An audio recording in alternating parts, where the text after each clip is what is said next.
Muy buenas tardes, queridos amigos de practicatest.cl. Espero que todos ustedes se encuentren de lo mejor, ¿ya? Un cariñoso saludo, ¿cierto?, a mi amigo Carlos Carrión, que está haciendo, ¿cierto?, el aguante hace muchas clases, que sigue estudiando con nosotros, ¿cierto? Y también a todos los demás alumnos que nos están viendo, ¿ya?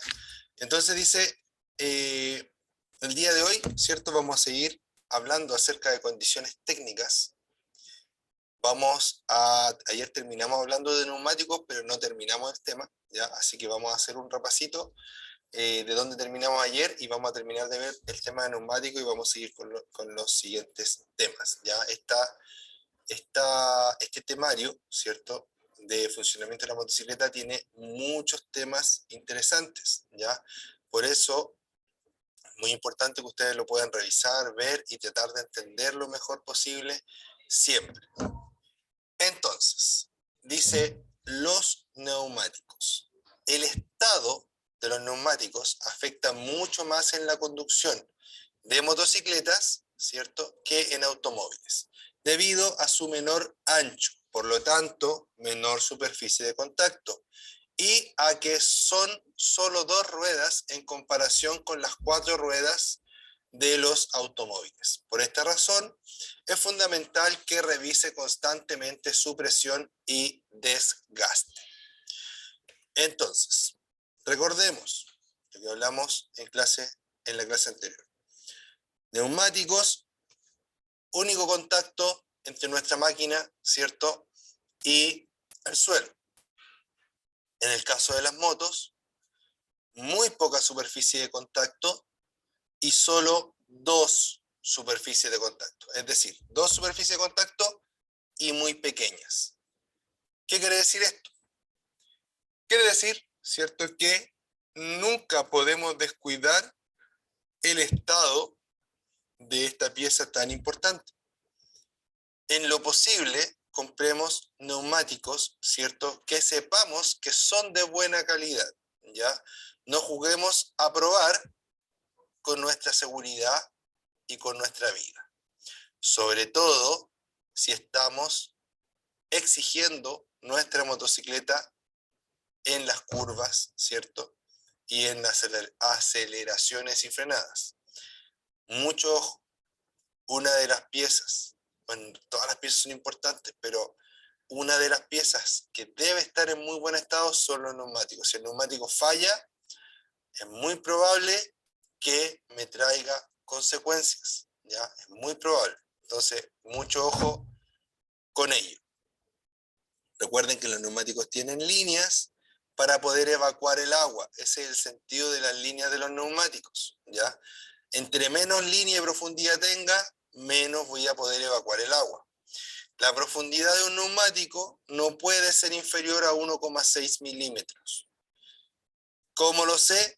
Porque entre medio de las entre medio de las ranuras que están en la banda de rodadura, voy a encontrar unos tetones, por decirlo así, o unos cerritos, ¿ya?, que están desde el fondo de la banda levantados 1,6 milímetros por encima del fondo de la banda, del fondo de la línea, perdón, ¿ya?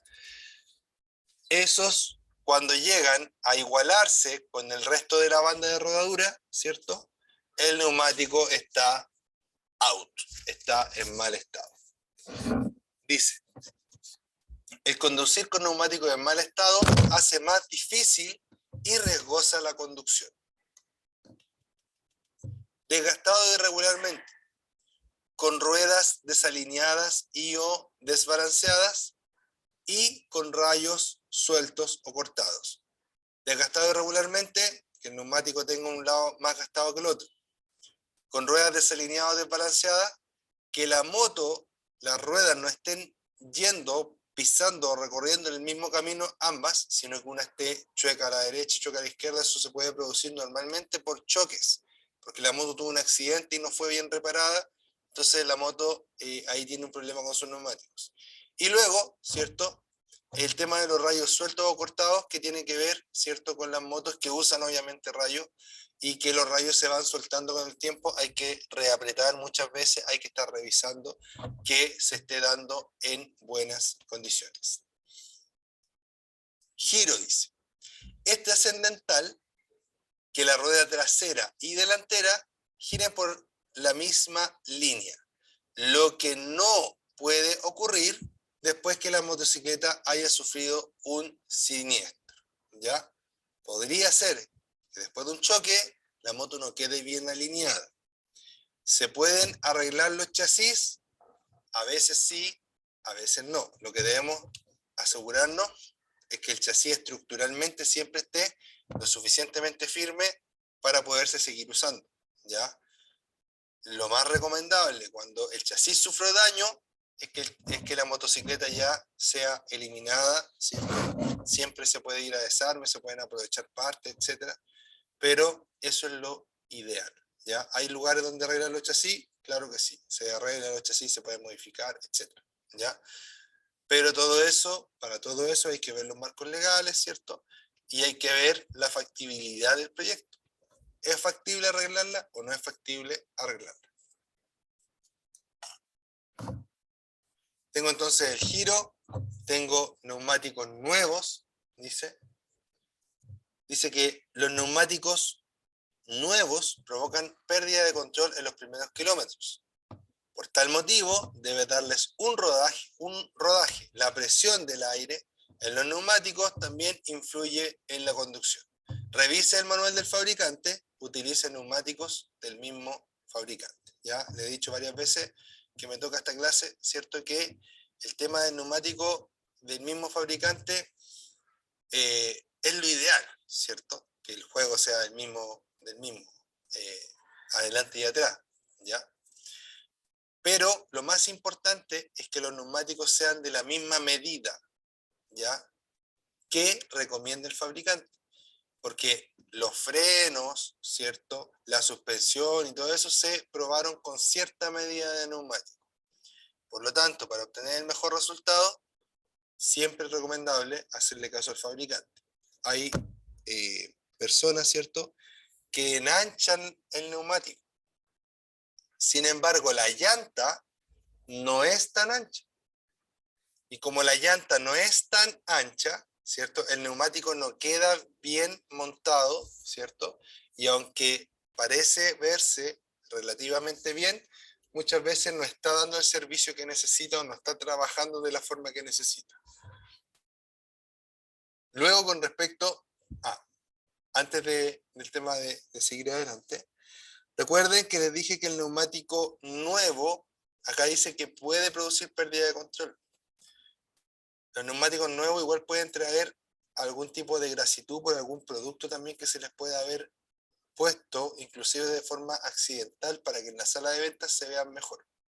Les pongo el ejemplo de que a veces le pasan un paño cualquiera y el paño a lo mejor estaba contaminado con lustramuebles, por ejemplo, ¿ya? Y eso con el tiempo se limpia todos los días el neumático que está en la sala de venta, ¿ya?, cuando están desnudos, obviamente, porque muchas veces los neumáticos vienen forrados completos, ¿ya? Ahí no tengo tanto ese problema. Pero aún así, cuando los neumáticos están nuevos, pueden generar un poquito menos de agarre que después de un tiempo de uso. Así que cuando ponemos neumáticos nuevos, debemos andar con calma, ¿ya? Lo mismo que cuando hacemos frenos. Si hicimos frenos, debemos estar con calma y asumiendo, ¿cierto?, que puede algo tener un tiempo de ajuste, ¿ya?, para funcionar al 100%. Después dice, mida la presión siempre en frío. ¿Por qué en frío? Porque el calor y la temperatura van siempre unidos de la mano. Entre más caliente algo esté, más presión va a haber. Si el aire del neumático está más caliente, va a haber mayor presión, ¿ya? Entonces, mira siempre la presión en frío. Dice, el calor del aire se dilata y entonces la presión es más alta. presión normal en invierno y algo menor en verano. Dice, medición en frío. El neumático debe llevar por lo menos 2 horas sin rodar o menos de 3 kilómetros rodando a velocidad moderada. Presión. Un neumático sobreinflado desgastará excesivamente la banda de rodadura central y disminuirá su adherencia. ¿Por qué? Porque el neumático va a tener tanta presión que no se va a poder deformar con la calle, va a estar así, aquí abajo va a estar la calle, ¿cierto? El neumático va a estar así, y cuando pise el pavimento, en vez de aplanarse abajo, va a seguir estando así, ¿ya? Entonces, por eso es importante que la presión del neumático sea siempre la adecuada, acorde a la especificación que me da el fabricante, para que el neumático se deforme de manera precisa y tenga la mejor adherencia posible, ¿ya?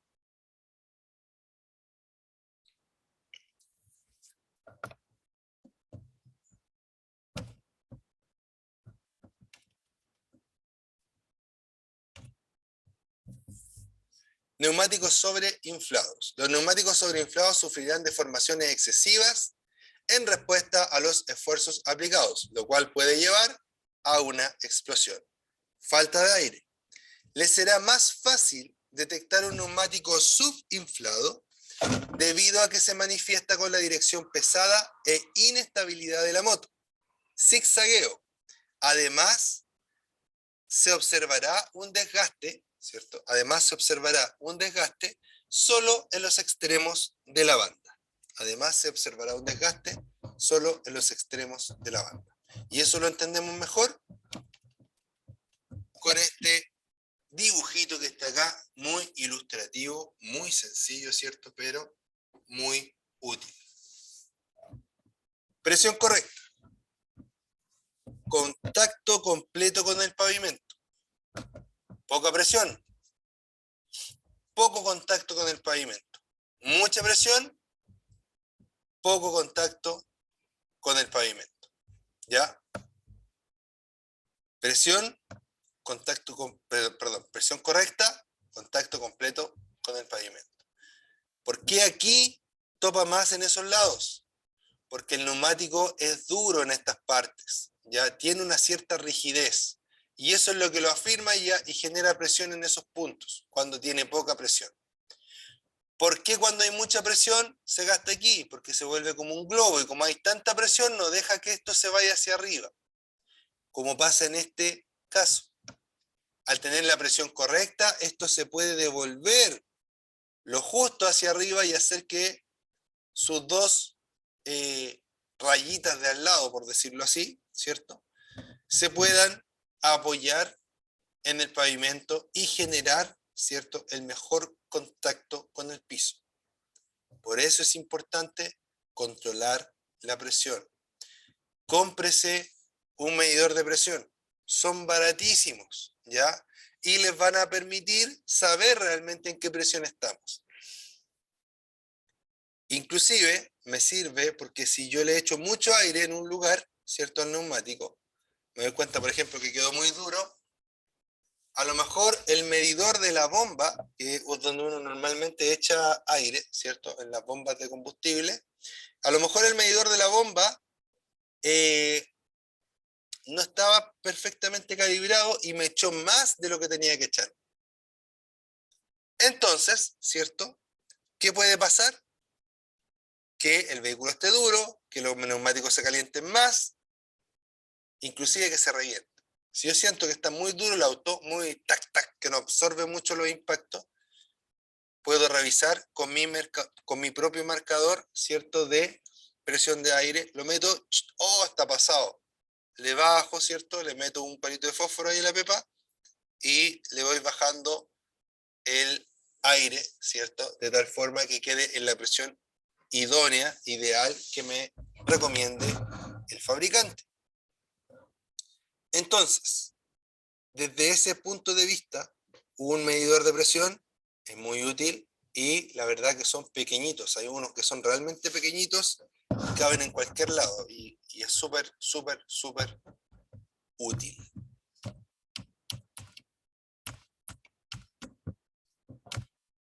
Ya, con respecto a la profundidad de los surcos. Dice, una buena profundidad de los surcos de los neumáticos es importante principalmente cuando conduce por pavimento mojado.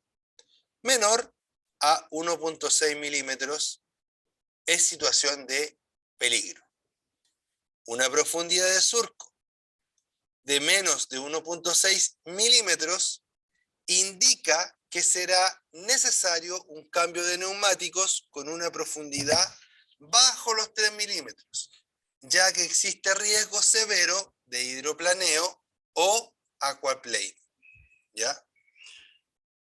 Dice, con una profundidad bajo los 3 milímetros, ya existe riesgo severo de hidroplaneo o aquaplaning. ¿Ya? Es decir, 3 milímetros para abajo ya es peligroso. 1,6 milímetros, neumático para afuera. Hasta luego. ¿Ya? Así también, si encuentro cualquier tipo de deformación o corte en el neumático. Muchas veces, vamos a la vulcanización, le ponen un parche con calor, que eso no debería ser, en muchos casos no debería ser. ¿Por qué? Porque a veces se pasan con el calor y el neumático pierde sus propiedades en esa zona. Y puede ser de forma inmediata o en un tiempo más, al neumático le sale un huevo, se deforma. Y al deformarse, ¿cierto? Ya no sirve para nada. ¿Ya? Porque si al neumático le sale un huevo, significa que en esa zona las telas se rompieron. Por ende, el caucho es el que está cediendo. ¿Ya? Por ende, no tiene ya el neumático una estructura sólida para poder soportar, ¿cierto?, las distintas fuerzas a las cuales está expuesto. Cualquier neumático con alguna deformidad o con algún corte debe ser eliminado. ¿Ya? Obviamente que ese corte comprometa telas, ya que compromete la estructura del neumático. A veces tienen, no sé, uno toca la cuneta, por ejemplo, y se raspan un poquito. Ya, quizá eso no, pero si es un corte que compromete la estructura o las telas, para afuera el tiro. Contacto con el suelo, dice. El riesgo de perder el contacto con el suelo a causa de la cuña de agua que se forma delante de las ruedas aumenta si los neumáticos están desgastados. Lo hemos hablado ya bastante. 3. Frenazos. Los frenazos violentos y el giro del neumático sin fricción pueden desgastarlos fácilmente en poco tiempo. ¿Ya? Es decir, a veces nos gusta andar bloqueando la rueda trasera cuando no tenemos ABS, ¿cierto? Frenamos fuerte y la rueda trasera, ¡ah!, y como que se va un poquito de lado la moto y la soltamos y se endereza, ¿cierto? Eso es fatal para los neumáticos porque le estoy acortando la vida útil, pero muy rápido, ¿ya? Entonces los frenazos violentos y el giro de los neumáticos sin fricción pueden desgastarlos fácilmente en poco tiempo. 4. Condiciones de manejo. El desgaste depende de las condiciones de manejo. Es decir, a mayor velocidad, mayor temperatura de la vía o mayor cantidad de aceleradas y frenadas, mayor desgaste. ¿Ya? Casi siempre la gente le quiere comprar los autos a un viejito. ¿Ya? Y cuando uno encuentra un auto que era de un viejito, uno dice, oh, el auto está impecable porque era de un viejito. ¿Ya? Porque se asume que los viejitos no andan acelerando, frenando, ¿cierto? Que son más calmados, que son más cautos, etc. No todos los viejitos son iguales, ¿ya? Mi papá por lo menos no era igual, ¿ya? Pero tiene que ver con eso. Entre más suave lo trate, más me va a durar, obvio, porque lo estoy sometiendo a menos esfuerzo y a menos fuerzas, ¿ya? Temperatura. también es requerida una cierta temperatura en los neumáticos para su óptimo acarre. Temperatura que generalmente se alcanza después de haber circulado unos minutos. No quiere decir que tengo que andar a 200 kilómetros por hora para alcanzar la temperatura de trabajo del neumático. Por supuesto que no, ¿cierto? Pero sí debemos tratar de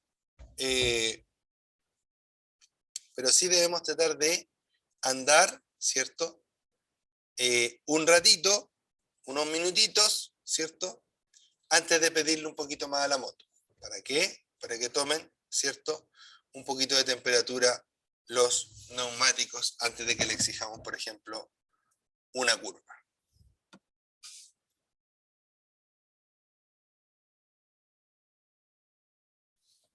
Aquaplaning. ¿Qué es el aquaplaning? Dice, este fenómeno ocurre cuando se forma una película de agua entre el neumático y el asfalto, en la presencia de un charco, por ejemplo, provocando una pérdida parcial o total de adherencia y, en definitiva, del control del vehículo. Se debe a que a cierta velocidad los surcos del neumático no logran evacuar una cantidad de agua suficiente. ¿Ya? Volvamos a leer esto, es importante. Dice, el aquaplaning o hidroplaneo es lo mismo, ¿ya? Es cuando el neumático no alcanza a tocar la superficie asfáltica, sino que hay un colchón de agua entre medio. Este fenómeno ocurre cuando se forma una película de agua entre el neumático y el asfalto, en la presencia de un charco, por ejemplo, provocando una pérdida parcial o total de la adherencia. ¿Cómo normalmente me doy cuenta? Porque el vehículo hace esto, ¿ya? La moto también puede hacer esto. El auto, esto. La moto, esto, ¿ya? O esto, como esta sensación así, ¿ya? Y a veces es la sensación y recobramos de inmediato el control. Pero también puede ser que perdamos el control por esta situación. Se debe a que a cierta velocidad, ¿cierto? A pesar de que los surcos están hechos para drenar el agua, cuando voy muy rápido no les doy tiempo a drenar el agua, ¿ya? No doy tiempo a que el agua pueda desplazarse hacia los lados. Porque uno dice, oye, pero el auto es pesado y tira el agua por los lados, ¿cierto? Ya, pero si voy muy rápido, normalmente si voy muy rápido, voy a pasar tan rápido que el agua no va a alcanzar a salir del neumático. Por ende, se va a generar este colchón y puede existir este movimiento errático que inclusive me puede tirar contra una barrera de contención, que yendo en una moto puede ser muy grave, ¿ya? Importante, dice. Mientras menor es la profundidad de los surcos, más probabilidades hay de que esto ocurra. En motocicleta, el peligro es mayor que en automóvil, ya que el aquaplaning en una sola rueda, creo que debería decir en una sola rueda, probablemente desestabilizará el vehículo provocando la caída de su conductor, ¿ya? Ya que el aquaplaning en una sola rueda, ¿ya? Se refiere a que la moto tiene menos puntos de apoyo, probablemente desestabilizará el vehículo provocando la caída del conductor. En un auto, por último, he escuchado historias de amigos, ¿cierto? Que le ha pasado y ¡pum! A la barrera y después ¿cierto? Y vuelven a retomar el control. Pero una moto no, una moto, el conductor ya está en el suelo a ese momento, ¿ya? Entonces, mucho ojo con eso. Si vamos a manejar y hay agua, bajemos la velocidad, pasemos con cuidado. Si vamos a manejar y hay lluvia, con mayor razón, extrememos todas las precauciones posibles. Por favor. 2.14 dice, las ruedas. Los rodamientos o cojinetes de las ruedas necesitan engrase para rodar con facilidad, ¿ya? En el tema de los rodamientos o cojinetes y del engrase, la verdad que en la actualidad la mayoría de los rodamientos, ¿cierto?, vienen sellados, vienen con la grasa que vamos a utilizar durante toda su vida. Pero con respecto a eso, ¿qué es lo que podemos traducir de esto? Es que debemos asegurarnos que los rodamientos estén en buen estado. Y para eso, si tomamos la rueda, ¿cierto?, y la movemos, no tiene que tener un juego, no tiene que haber una vibración. Levanto la moto, ¿cierto? Levanto, por ejemplo, la rueda delantera y muevo la rueda. Arriba, al lado, ¿cierto? Que no tenga una vibración la rueda. Y si esa vibración se siente cuando voy andando, con mayor razón aún, ¿ya? Si siento una vibración o como un juego en la rueda, entonces es hora de cambiar el neumático. Después dice que al lavar su motocicleta, cuide los cojinetes o dampers, ¿ya?, de las ruedas porque pueden romperse si no están suficientemente engrasados, ¿ya? Damper normalmente se le llama a unas estructuras de goma, ya son como unos bujes que unen la llanta con la catalina, ¿ya? Se refiere a que cuando la vemos en la moto, y en el fondo no solo en los dampers, no solo en esas zonas, sino que en todas las zonas que lleven grasa, debemos evitar tirarle agua así a la loca. ¿Por qué? Porque podemos desplazar la grasa, ¿cierto?, y dejar sin lubricación esa zona. Ahora, ¿podemos lavar esas zonas que tienen grasa? Obvio que se pueden lavar, pero después debemos asegurarnos de volver a engrasar, y eso ya es una pega, ¿cierto?, más de mantención que de limpieza, ¿ya? Dice, la rueda de tracción o rueda motriz en una moto es siempre la trasera, por lo que sufrirá mayor desgaste. ¿Por qué? Porque la trasera es la que impulsa, la que hace la fuerza, ¿ya? Y aunque nosotros no sintamos que va pelando forro, en el fondo siempre que va saliendo y siempre que voy acelerando, va pelando microscópicamente un poquito de forro y va cediendo, ¿cierto?, caucho al pavimento. Entonces es probable, muy probable, que la rueda trasera se nos gaste antes que la delantera. Y ahora pasamos a hablar de las luces, ¿ya? Las luces de la moto.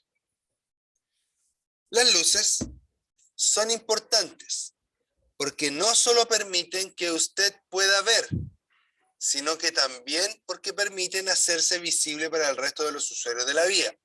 Importantísimo. Me permite ver a mí, ver los obstáculos, ver los hoyos, etc. Pero aparte me permite que los demás me vean, que los demás sepan que yo estoy ahí. Y como van a saber que yo estoy ahí, van a poder tomar las precauciones necesarias para no chocarme, para no accidentarme, etc. ¿Ya? Para no siniestrarme. No sé, creo que inventé esa palabra recién. Creo, no sé. A lo mejor también dicha, no sé. Ya. Dice, hay sistemas que incluyen las luces LED y luces de descarga de gas, ¿ya? Hay luces LED y luces con xenón, por ejemplo, ¿ya? Importante, siempre debe mantener encendidas sus luces fijas. Cuando cambie una ampolleta quemada, reemplace por de similares características. Siempre debe mantener encendidas sus luces fijas. Siempre. Cuando cambie una ampolleta quemada, reemplace por una de similares características. Esto es bien importante. ¿Por qué? Para empezar, les voy a decir que en la inmensa mayoría de los casos, siempre va a funcionar mejor el equipo original que trae el vehículo, ¿ya? Salvo excepciones, cuando yo cambio un sistema, por ejemplo, cambio ampolletas LED, pero que realmente son de buena calidad, no la ampolleta LED más barata que está en el mercado, ¿cierto? La que pedimos por internet de repente. Hay ocasiones que sale bien y ocasiones que me dan puros problemas. Me descargan las baterías, ¿cierto? Me queman, no sé, los fusibles, o se apagan solas las luces y se prenden cuando quieren. Entonces, pensémoslas 2 veces en la modificación que queremos hacer. Y otra cosa súper importante es que nos aseguremos de que nuestras luces no molesten al resto, ¿ya? Nosotros, si nosotros vemos bien, no importa el resto, ¿cierto? Eso no debe ser así. Debemos preocuparnos de nosotros ver bien y además de eso, de que los demás también vean bien, porque si el otro que viene de frente no ve, también me puede chocar a mí mismo inclusive. Entonces, mucho ojo con eso, no pongamos excesiva luz, pongamos la luz necesaria para poder mirar y que no encandilemos al resto, ¿ya? Hay sistemas entonces que incluyen luces LED y luces de descarga de gas. Importante, siempre debe mantener encendidas sus luces fijas. Cuando cambie una ampolleta quemada, reemplace por de similares características. Esa parte quería llegar, se me olvidó. Por eso lo leí de nuevo, ¿ya? Cuando yo pongo, les voy a poner un ejemplo súper fácil que a mí me pasó a mí, ¿ya? En un momento tenía una moto, ¿cierto? Que tenía un foquito en la parte trasera, bien sencillo el foco. Y yo fui y le puse, ¿cierto? Una ampolletita, o sea, estaba quemada la ampolleta, y fui y le puse, por ejemplo, la ampolleta tenía globos chicos y yo le puse globos grandes, algo así, no me acuerdo bien exactamente la historia, por si en algún otro momento la conté un poco distinta, ¿ya? Pero bueno, la cosa es que la moto usaba globo chico y yo le puse globo grande. Para empezar, las dos ampolletas consumen distinta cantidad de watts, ¿ya? Y generan distinta cantidad de energía calórica, distinta cantidad de calor. ¿Qué pasó? Que anduvo un tiempo, ¿cierto? Y de repente miré el foco trasero y la mica roja que estaba encima, estaba toda derretida. ¿Por qué? Porque de fábrica la moto trae una ampolletita, ¿cierto? Con globo pequeño y que consumía 5 watts, por ejemplo. Generaba X cantidad de calor. ¿Qué hice yo? Le puse una con globo grande que consumía 10 watts, por ejemplo. Eso hizo que se derritiera el plástico porque no está hecho para soportar esa ampolleta. Está hecho para soportar la ampolleta más pequeña. Entonces, importante saber y tratar de entender, ¿cierto? Que no da lo mismo si le pongo algo distinto a un vehículo, que puedo tener complicaciones, que algo me puede salir mal, ¿ya? Ojo con ello.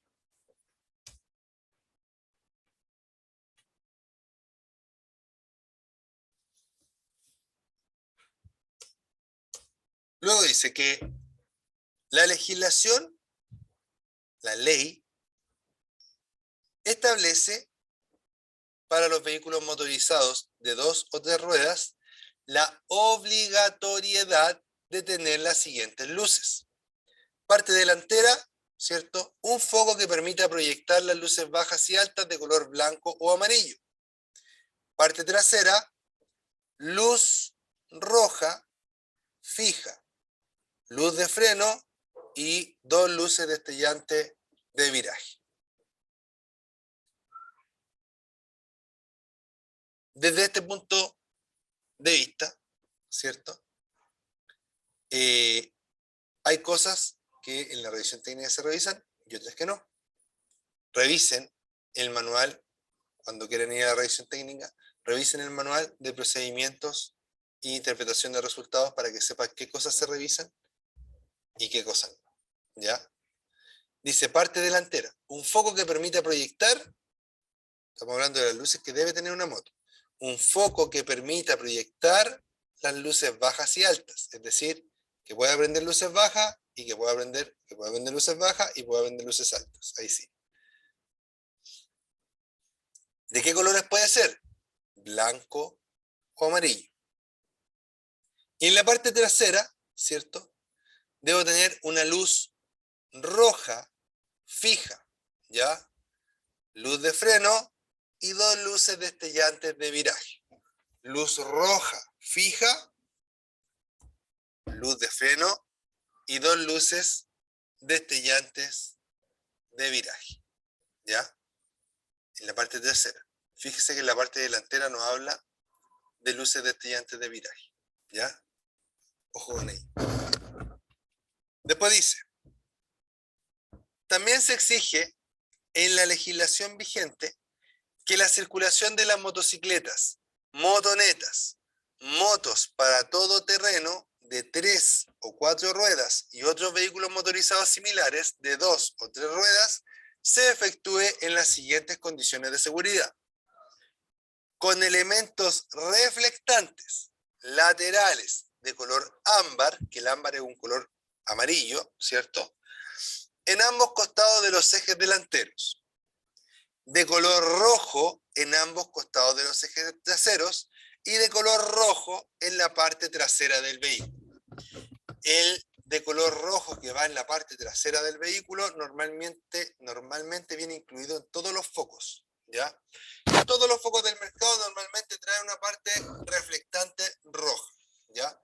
¿Por qué? Porque se asume que en algún momento el vehículo puede estar parado con las luces apagadas o se le echan a perder las luces, ¿cierto? Y aunque sea, va a tener siempre esos dos elementos rojos atrás para que se pueda destacar, ¿cierto?, en la oscuridad. ¿Y a qué se refiere con los elementos reflectantes de los costados? A estos famosos, ¿cierto?, elementos reflectantes. Estos, la ley no indica qué porte tienen que ser. Si yo le pongo uno así de chiquitito, cumple. Si le pongo así uno de largo, también cumple. Ya lo mismo atrás, si le pongo uno chiquitito, cumple. Y si le pongo uno grande, también cumple. Pero, como recomendación, póngale uno grande nomás. ¿Se ve feo? No se ve feo. Se ve seguro, que es distinto. Porque esto le puede salvar la vida en algún momento, ¿ya? Así que mucho ojo con eso. Dice, importante, los vehículos cuya solicitud de inscripción en el Registro Nacional de Vehículos Motorizados se haya realizado, vamos a decir, para que se entienda mejor así, en los vehículos cuya solicitud de inscripción en el Registro Nacional de Vehículos Motorizados se haya realizado o se realice con posterioridad al 1 de septiembre del 2001, esto es pregunta de prueba, ¿ya? Deben contar con un sistema que encienda automáticamente y mantenga encendido el foco delantero cada vez que el motor sea puesto en marcha. Es decir, en una moto que se inscribió desde el 1 de septiembre del 2001, es decir, motos año 2002 en adelante, deben tener sí o sí foco que se prenda junto con el motor. Echa a andar el motor, ¡pum!, se prende el foco de inmediato, ¿ya? Siempre.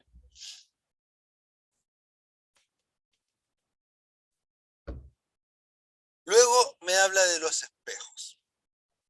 Nos queda poquito rato, ¿ya? 2.16 dice, los espejos.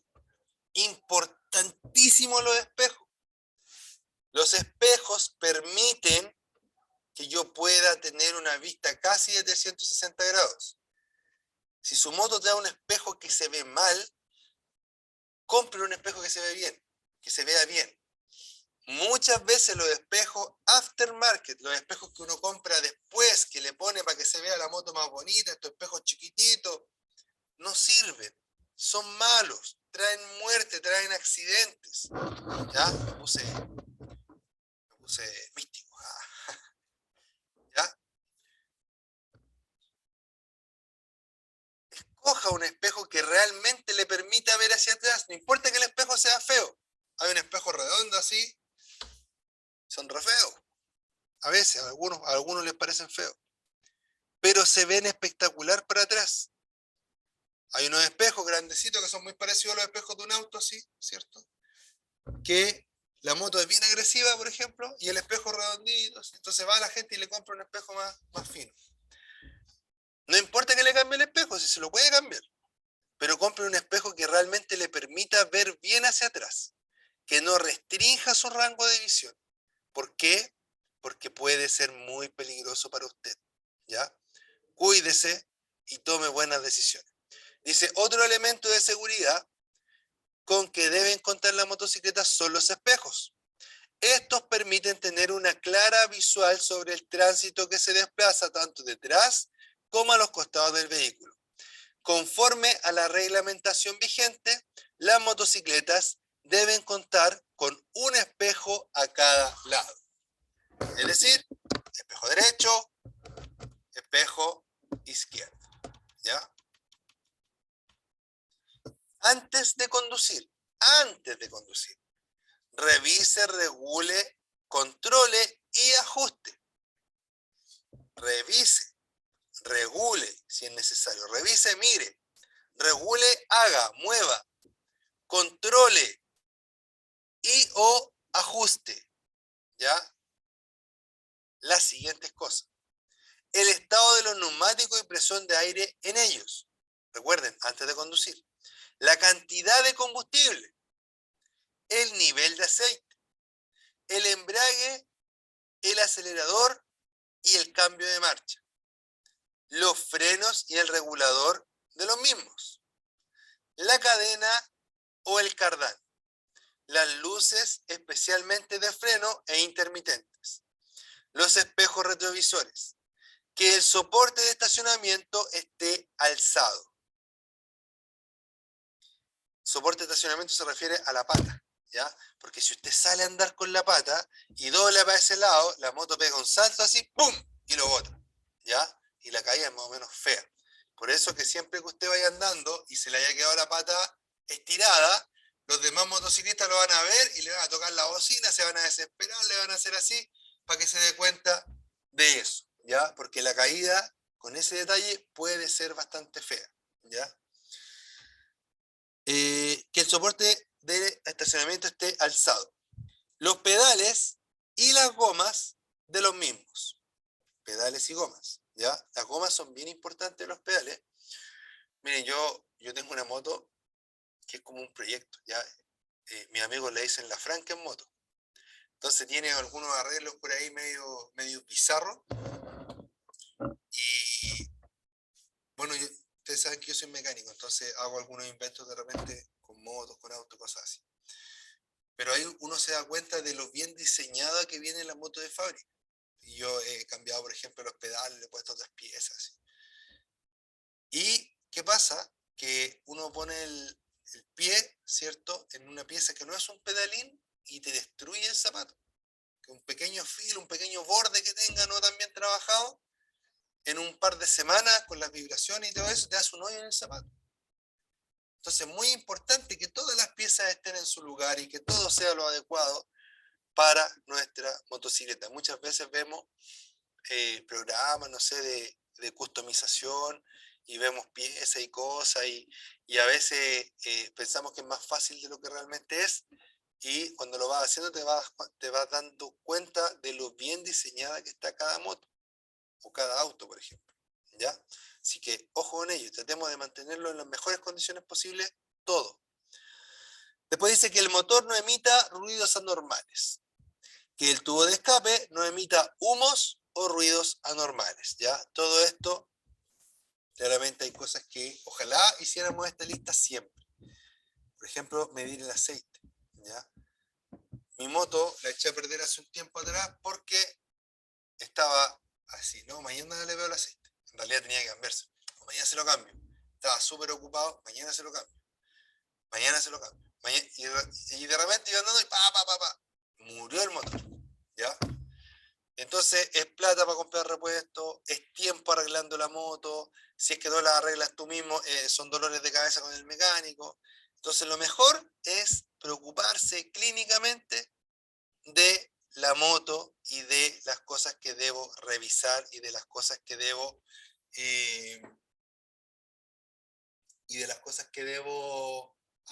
perdón, se me fue la idea. Y de las cosas que debo revisar, controlar, regular y ajustar. Ya, ahí está. Eso, queridos amigos, por el día de hoy. Ya, me gustó esta clase nuevamente. Espero que hayamos aprendido. Carlito, que me está escuchando, ¿cierto? Y que siempre me manda mensajitos ahí en las clases. Espero que te haya gustado la clase, que hayas aprendido algo nuevo, ¿ya? Y espero que te vaya súper bien en todo, ¿ya?